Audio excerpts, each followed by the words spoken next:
तो आज से हम लोग क्लास 12th का लेक्चर स्टार्ट करने वाले हैं फिजिक्स में। एग्ज़ाम तो नज़दीक आने वाला है, तो हम लोग कोशिश ये करेंगे कि एग्ज़ाम से जितने रिलेटेड क्वेश्चन होते हैं उसको हम लोग कंप्लीट कर पाएँ। तो स्टार्ट करते हैं। जैसा कि सबसे पहले हम लोग पढ़ने वाले हैं इलेक्ट्रोस्टैटिक्स के बारे में। इलेक्ट्रोस्टैटिक्स बेसिकली हम लोग पढ़ते हैं चार्ज के बारे में, तो बेसिकली स्टडी ऑफ चार्ज।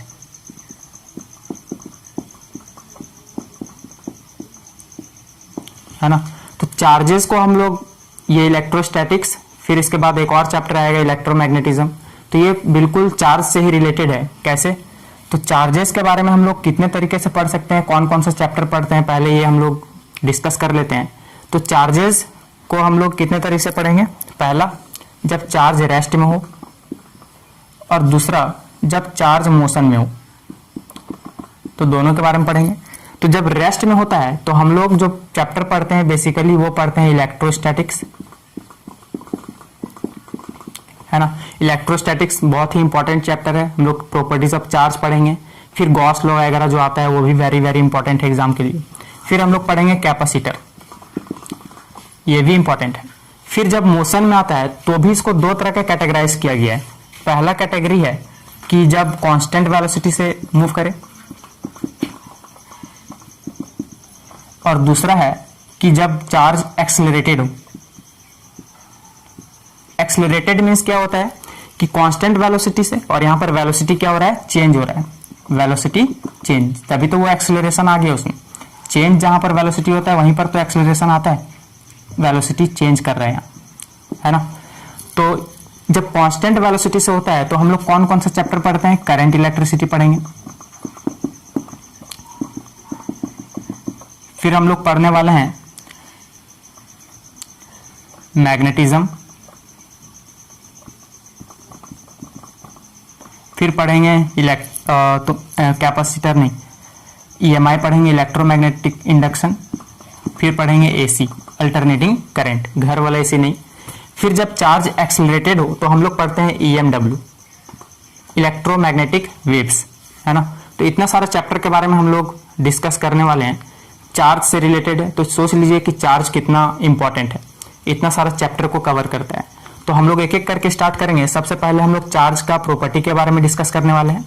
फिर इलेक्ट्रोस्टैट चैप्टर हमारा स्टार्ट होगा, फिर कैपेसिटर पढ़ेंगे। फिर मोशन वाला में जब आएंगे तो फिर कांस्टेंट वेलोसिटी से आएंगे, तब हम लोग current electricity, magnetism, EMI, electromagnetic induction, alternating current. फिर जब एक्सेलरेटेड वाला में आ जाएंगे, इट मींस वेलोसिटी चेंज करेगा, तो हम लोग पढ़ लेंगे इलेक्ट्रोमैग्नेटिक वेव्स। तो स्टार्ट करते हैं चार्ज।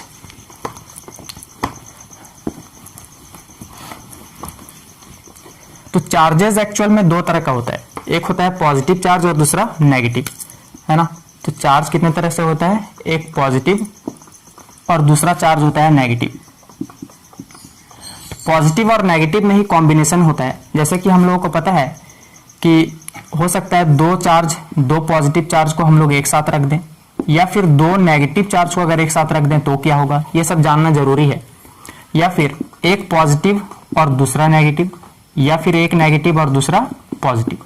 तो जैसा कि यहाँ पर दिख रहा है कि पॉजिटिव पॉजिटिव, नेगेटिव नेगेटिव, ये एक कैटेगरी हुआ हमारा। क्यों? क्योंकि दोनों सेम है, इसमें भी पॉजिटिव इसमें भी पॉजिटिव, इसमें नेगेटिव तो इसमें भी नेगेटिव, तो ये सेम काइंड ऑफ चार्ज है ना, सेम काइंड ऑफ चार्ज। अब यहाँ positive negative, negative positive, it means अलग अलग चार्ज है, एक पॉजिटिव है तो दूसरा नेगेटिव है, अगर पहला नेगेटिव है तो दूसरा पॉजिटिव है, तो ये क्या हो गया? Opposite kind of charge, opposite charge, है ना। तो हम लोग दो तरीके से देखेंगे कि अगर दोनों में सेम काइंड ऑफ चार्ज रखा हुआ है तो क्या होगा रिएक्शन, और अगर अलग अलग चार्ज रखा हुआ है, ऑपोजिट चार्ज रखा हुआ है, तो उसमें क्या रिएक्शन होगा, इसके बारे में जानना जरूरी है। तो इसमें हम लोग डिस्कस करते हैं। जैसे दो बॉय, है ना, बॉय बॉय हो या फिर गर्ल गर्ल हो, ऑलवेज ये दोनों में क्या चलता है? दुश्मनी चलता है, चलता है या नहीं चलता है। लेकिन बॉय गर्ल अगर अलग अलग कैटेगरी हो तो ये दोनों में हमेशा क्या होता है? प्यार, ठीक है, बॉय गर्ल या फिर गर्ल बॉय। तो जैसा कि दिख रहा है सेम में हमेशा क्या होता है? दुश्मनी, लड़ाई। तो देखिए यहाँ पर भी सेम है, तो यहाँ पर भी क्या चलेगा? दोनों के बीच में दुश्मनी, ठीक है। और जब अलग अलग हो, जैसे कि यहाँ दिख रहा है बॉय गर्ल या फिर गर्ल बॉय, तो ये दोनों में क्या होता है? प्यार।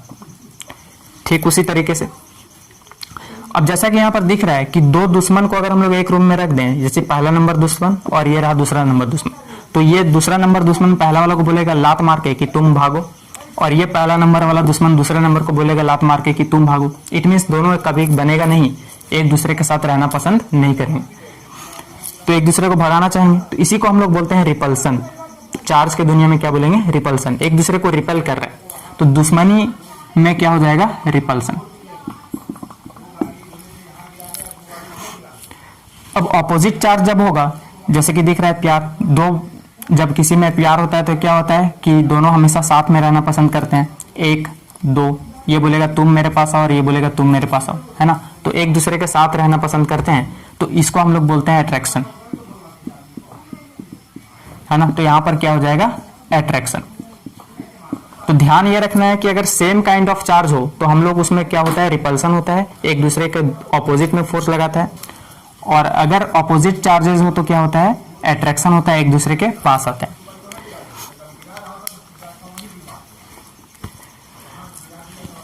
तो ये तो समझ में आ गया। अब हम लोग चार्ज के बारे में बात करते हैं, उसका प्रॉपर्टी के बारे में।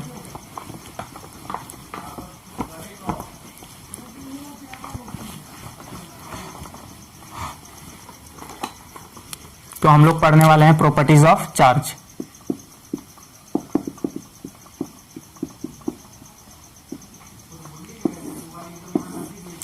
पहला नंबर प्रॉपर्टी, पहला नंबर प्रॉपर्टी अभी हम लोगों ने डिस्कस किया कि सेम काइंड, इट मीन्स अगर लाइक चार्ज हो, है ना, लाइक चार्ज क्या करता है?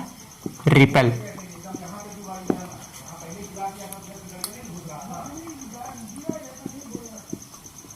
And unlike charge attract. तो एक जैसा चार्ज हमेशा रिपेल करता है, और अलग अलग चार्ज हो, एक पॉजिटिव एक नेगेटिव, या फिर नेगेटिव और दूसरा पॉजिटिव, तो वो दोनों में कैसा होता है? अट्रैक्शन होता है, अट्रैक्ट होता है। दूसरा नंबर प्रॉपर्टी, दूसरा नंबर प्रॉपर्टी है क्वांटाइजेशन ऑफ चार्ज।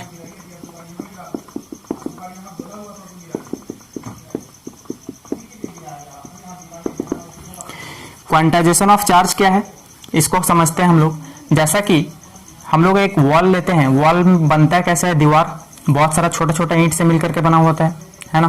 तो इसका यूनिट क्या है? अगर इकाई के बारे में बात करें, ये किससे मिलकर के बना हुआ है? ब्रिक से। ठीक उसी तरह से अगर चार्जेस के दुनिया में है हम लोग, तो वो बहुत सारा छोटा छोटा यूनिट से बनता है। उस यूनिट को हम लोग बोलते हैं इलेक्ट्रॉन। इलेक्ट्रॉन ही इलेक्ट्रॉन चार्ज है जो कि इसको यूनिट माना गया है, उससे छोटा और कुछ हो ही नहीं सकता।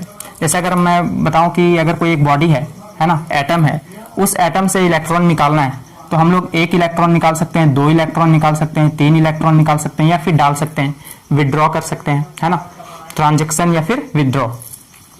लेकिन क्या ऐसा सुना है कि 3.5 इलेक्ट्रॉन निकाला है? नहीं। क्यों? क्योंकि इलेक्ट्रॉन सबसे छोटा होता है यूनिट में, है ना, इससे छोटा और इसका और टुकड़ा नहीं किया जा सकता है। 3.5 4.5 में पॉइंट में हम लोग नहीं निकाल सकते हैं, सीधा सीधी 1 2 3 4 इंटीजर में निकाल सकते हैं, है ना। तो ठीक उसी तरह से क्वांटाइजेशन ऑफ चार्ज का हम लोग सबसे पहले डिफाइन करते हैं, डेफिनेशन लिखते हैं। It according to which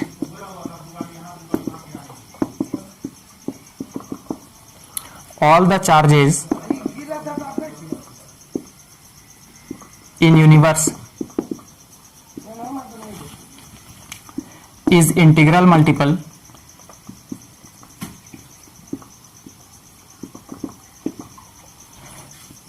of 1.602 into 10 to the power minus 19 coulomb, that is unit charge,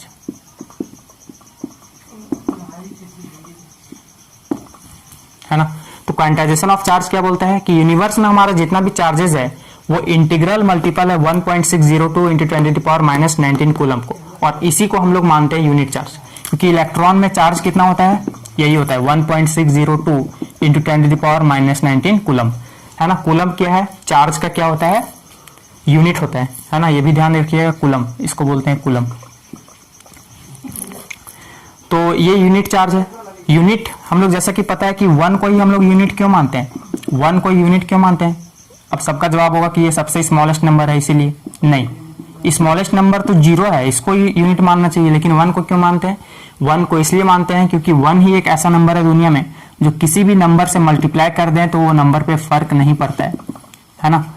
कोई भी नंबर पे अगर हम लोग 1 से मल्टीप्लाई कर देते हैं तो वो नंबर पे कोई इफेक्ट नहीं डालता है। ठीक उसी तरह से अगर चार्जेस के दुनिया में हम लोग हैं तो इलेक्ट्रॉन सबसे छोटा है और इसी को यूनिट माना गया है, क्योंकि इलेक्ट्रॉन से मल्टीप्लाई करेंगे तो हम लोग कोई फर्क नहीं पड़ेगा, है ना। जैसा कि अभी बताया था कि एक बॉडी से अगर हम लोग किसी इलेक्ट्रॉन को निकालते हैं तो 1 2 3 4 5 इस तरह से निकालते हैं, पॉइंट में कभी भी नहीं निकालते हैं। इलेक्ट्रॉन ही सबसे छोटा होता है ना, तो Q जो होता है चार्ज कितना हो सकता है, प्लस माइनस एन। एन यहाँ पर क्या हो सकता है, 1 2 3 4 अप टू कुछ भी नंबर हो सकता है, लेकिन पॉइंट में नहीं हो सकता है। तो इलेक्ट्रॉन ही जो होता है ना वो यूनिट होता है, यूनिट चार्जेस। इलेक्ट्रॉन को ही सबसे छोटा माना गया है। हालांकि क्वार्क्स भी आ गया है, क्वार्क्स का जो वैल्यू होता है plus minus E/3 plus minus 2E/3, तो ऐसा नंबर में आता है। इट मीन्स N/3E इलेक्ट्रॉन से भी छोटा है, लेकिन हम लोगों के सिलेबस में क्वार्क्स नहीं है तो हम लोग इसको नहीं पढ़ेंगे, सिर्फ चार्ज के दुनिया में पढ़ेंगे, चार्जेस के बारे में पढ़ रहे हैं। तो ये ध्यान में रखना है कि इलेक्ट्रॉन जो है सबसे यूनिट चार्ज है और वो सबसे छोटा है, उससे छोटा और कोई है ही नहीं। तो Q = प्लस माइनस एन, यहां तक हो गया है। अब हम लोग बात करते हैं एक और प्रॉपर्टी के बारे में जो कि बहुत ही इंपॉर्टेंट है,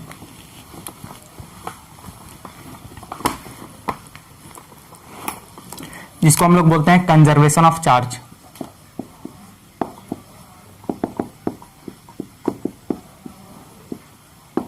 है ना। तो कंजर्वेशन ऑफ चार्ज क्या है, तो इसको हम लोग डिफाइन कर लेते हैं पहले।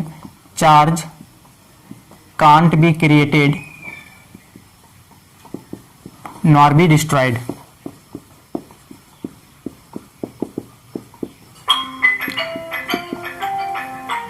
Only transfer from one body to another।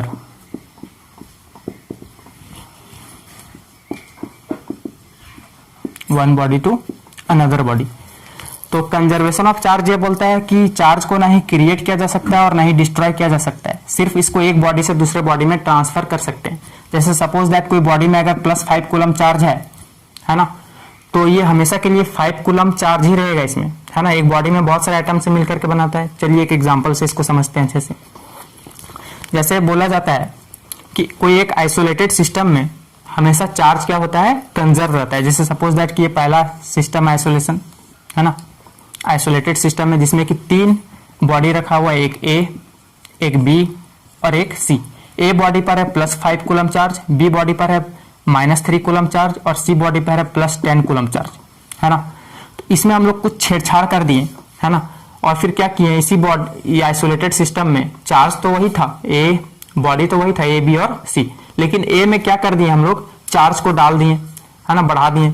Charge को डालना और निकालना हम लोग सीखेंगे कि कैसे चार्ज आता है बॉडी में, है ना। ए पे हम लोग हो गया मान लीजिए सपोज दैट +3 कूलम और बी पे हो गया -6 कूलम और पूछ लिया गया कि सी में कितना चार्ज होगा वो बताइए। तो जैसा कि हम लोग जानते हैं कि कंजर्वेशन ऑफ चार्ज फॉलो होता है कि चार्ज को नहीं क्रिएट किया जा सकता है और नहीं डिस्ट्रॉय, सिर्फ एक बॉडी से दूसरे बॉडी में सिर्फ ट्रांसफर हो सकता है, लेकिन कुल मिलाकर के उस बॉडी में टोटल चार्ज कंजर्व रहेगा, चेंज नहीं होगा। कैसे, जैसे कि दिख रहा है कि इसमें टोटल चार्ज जितना होगा उसमें भी इतना ही होगा।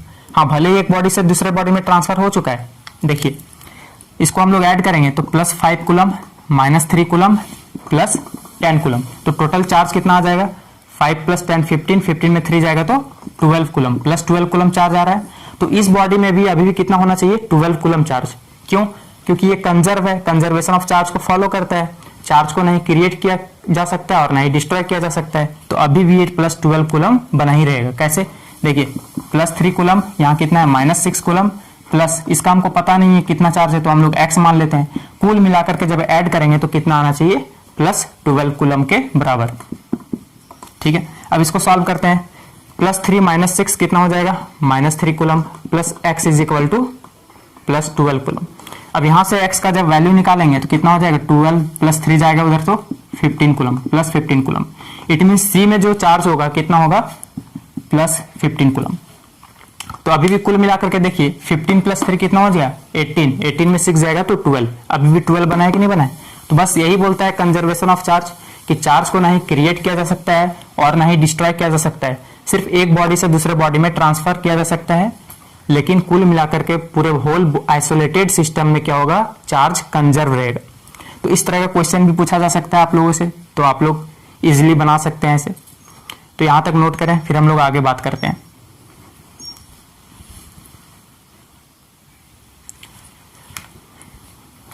अब हम लोग एक और प्रॉपर्टी के बारे में पढ़ लेते हैं।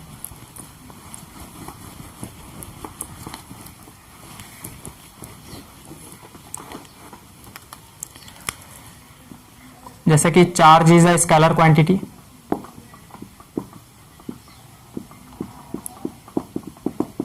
है ना। चार्ज कैसा क्वांटिटी है? स्केलर। ये डायरेक्शन पे डिपेंड नहीं करता है। हम लोग स्केलर और वेक्टर को अच्छे तरह से पढ़ चुके होंगे, क्लास 11 में ही पढ़ाया जाता है और 12 में भी मैथमेटिक्स में पढ़ाया जाएगा। दूसरा, charge is a derived quantity. अब ये डेराइव्ड क्वांटिटी क्या है? ये क्लास 11 में ही पढ़ाया गया होगा, लेकिन फिर भी एक बार रिवाइज कर लेते हैं जल्दी से। जैसा कि पता है कि क्वांटिटी ना दो प्रकार का होता है। पहला होता है फंडामेंटल क्वांटिटी और दूसरा होता है डेराइव्ड क्वांटिटी, है ना। जल्दी से रिवाइज कर लेते हैं इसको। फंडामेंटल क्वांटिटी वो क्वांटिटी है जो किसी पे डिपेंड नहीं करता है, सिर्फ अपने आप पर डिपेंड होता है ना। जो कि दुनिया में 3 ही है, एक्चुअल में 7 होता है लेकिन 3 हम लोग लेके मानते हैं, मास, लेंथ और टाइम। ये खुद अपने आप पर घमंड करते हैं कि हम किसी पे डिपेंड नहीं करते हैं। लेकिन डेराइव्ड क्वांटिटी, दलिदर, जो कि क्या बोलता है कि हम अपने आप कोई काम नहीं करेंगे, किस पे डिपेंड करता है? सिर्फ और सिर्फ फंडामेंटल क्वांटिटी पर। तो क्वांटिटी दो तरह का होता है, एक फंडामेंटल और दूसरा डेराइव्ड। फंडामेंटल क्वांटिटी अपना एटीट्यूड है इसका, बोलता है हम किसी पे डिपेंड नहीं करेंगे, मास, लेंथ और टाइम खुद अपना ही रहेगा। लेकिन डेराइव्ड क्वांटिटी पास कोई एटीट्यूड नहीं है इसके पास, तो ये बोलता है कि हम किस पे डिपेंड रहेंगे? फंडामेंटल क्वांटिटी पर। तो डेराइव्ड क्वांटिटी वो क्वांटिटी है जो फुल्ली डिपेंडेड है किस पे? फंडामेंटल पर। जैसे एग्जांपल के तौर पर वेलोसिटी, है ना। तो वेलोसिटी क्या होता है? डिस्प्लेसमेंट अपॉन टाइम, देख रहे हैं। तो डिस्प्लेसमेंट क्या है? एक तरह का लेंथ है। तो लेंथ किसका है बताइए? फंडामेंटल का ही है। टाइम किसका है? देखिए, फंडामेंटल का है। तो वेलोसिटी जो फॉर्मूला बनता है डिस्प्लेसमेंट अपॉन टाइम, वो डिस्प्लेसमेंट भी फंडामेंटल क्वांटिटी का है और टाइम भी फंडामेंटल क्वांटिटी का है।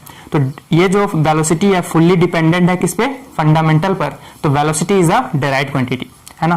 तो ये तो समझ में आ गया होगा कि डेराइव्ड क्वांटिटी क्या होता है? जो फंडामेंटल पर फुल्ली डिपेंडेंट होते हैं। तो चार्ज कैसे हुआ डेराइव्ड क्वांटिटी? ये भी तो प्रूफ करना पड़ेगा। तो चलिए करते हैं।